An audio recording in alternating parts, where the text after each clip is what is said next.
how will these cues impact our own markets? We have a lot of earnings that we need to track as well. Our team is joining in to tell you just that, the trade setup, the stocks that are likely to be in the news, and the action from the F&O space as well. Hey guys, a very good morning to all of you. Rima, let me come across to you. What is the market setup looking like today? Pretty good. So the opening is, as you pointed out, the GIFT Nifty is higher. We've got a top-down bullish setup with global markets continuing to rally. The Dow higher for the 7th consecutive session as it popped close to about 1% on the back of strong numbers from Morgan Stanley, Bank of America, etc. For our own markets, though, yesterday, we faltered a bit. There was a bit of profit booking. We started off straight away at record high levels. We scaled that 19,800 mark. But after that, the markets did consolidate. There was a little bit of profit booking and the mid-cap sulked in trades. So analysts are still pointing out that this is a very healthy correction, a much-needed correction after the run-up that we've seen. It's not that there is a trend reversal. Markets are likely to see some weakness on and off here and there, and those dips should be bought into. The outlook for banks continues to be fairly robust. So after HDFC Bank delivered a steady set of numbers, IndusInd Bank too has delivered strong numbers. So at least that pocket of the market on the earnings front is looking up. IT, we had LTTS, that's L&T Technology Services. They reported a subdued numbers, but so have the rest of the IT pack. So subdued numbers from IT continues, yet stocks have continued to see buying. Today, you're going to watch for Canfin Homes, L&T Finance Holdings, Century Textiles, Mastec, Tata Communication. In terms of flows, it's been impacted by the large block that we had in Amara Raja. But just to give you the numbers, the DIIs net sold 1,317 crore, while the FIs bought 2,115 crore. Back to you. Okay, all right. Thank you so much for all those cues. A lot of stocks will be in focus as well. Abhishek has that list. Well, to begin with, IndusInd Bank, it has the lowest risk in the balance sheet in last 7 years or even more, as the RWA to advances ratio is the lowest that I have seen in last 28 quarters. Net interest margin of 4.29% is perhaps the highest that you are seeing in last 8 years. PNL NI is ahead of our poll. PAT is just marginally below our poll, but almost in line.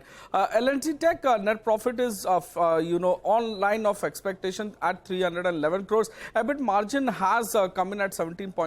We were working with a number of 16.8%. ICICI Lombard, the net profit is up 12% YOY, gross premium is up 19.7% YOY, and combined ratio has come down to 103.8% versus 104.1% in the same quarter last year. Adani Transmission, there is a Q1 update. Transmission availability remains above 99.77%. They have added further capacity to their operational network, and distribution loss is actually down to 4.85% versus 6.95%.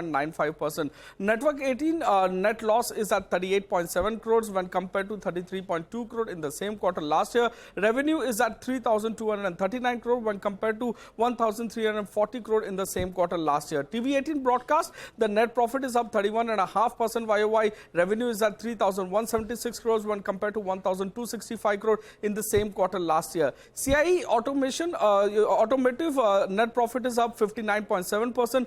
Revenue is up just 4.7% YOY, and you have margin which has expanded to 16% versus 13.8% in the same quarter last year. Federal Bank, now they have done preferential issue, so IFC will invest about 959 crore into the bank. IFC's holding in the bank will go up to 8.1% post this fundraise versus 4.95% that they had earlier. And BL Kashyap, they have got a new order worth 369 crores from DLF Home Developers. Back to you.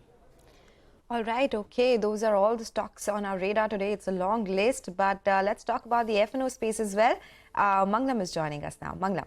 Well, the record rally for the markets continue. The Nifty ended at a record high yesterday as well. However, it was off the day's high, and most of those cuts came by in the last couple of hours of trade itself. And that's largely on account of the Nifty Financial Services expiry. Remember, the previous trading session, we had seen a big rally in the Nifty Bank. That was undone in the second half of trade yesterday, and that was largely on account of the weakness that we saw in Nifty Financial Services itself. Now the GIFT Nifty, as you all pointed out, is indicating a positive start. So on the way up, yesterday's high on the Nifty, 19,820, is an important level to watch out for, and important level to sustain above as well for the markets to move higher, because as of now, the setup indicates that there could be some resistance out there. No problems with regards to cash market flows coming in. 2,000 crores came in from the FIs yesterday. The DIIs sold about 1,300 odd crores, so net inflows were positive.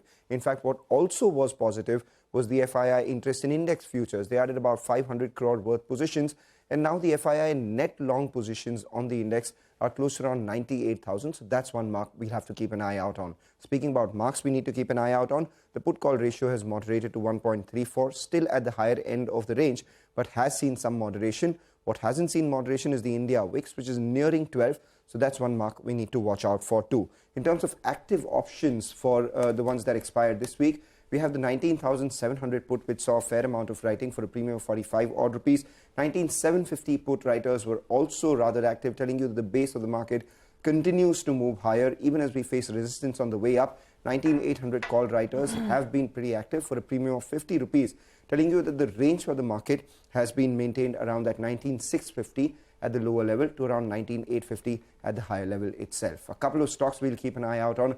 A big open interest surge and a stock price surge we saw on Polycab yesterday, 5.5% higher. So long additions, and Infosys reports its numbers tomorrow. But yesterday itself, we saw a stock rally of nearly 4% with a lot of long positions backing that counter too.